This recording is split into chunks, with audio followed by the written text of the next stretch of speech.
आदित्येभ्यः इदन्नमः ॐ भूर्भुवः स्वः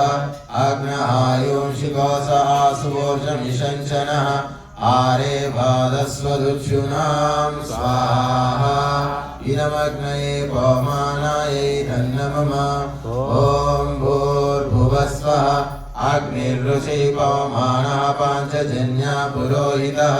तमीमहे महागयं स्वाहा इदमग्नये पवमानायै तन्नमः ॐ भूर्भुवः स्वः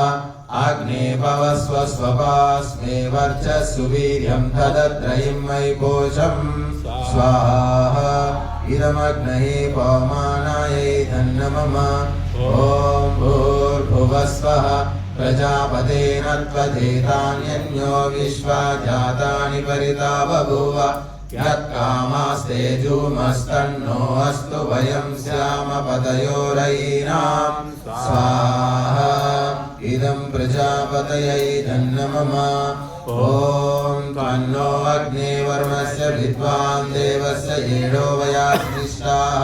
यदिष्टो वह्नितमाशोषुषाणो विश्वा तेषांसि प्रमुग्ध्यस्म स्वाहा इदमग्ने वर्णाभ्यामिदन्नमः ॐ सत्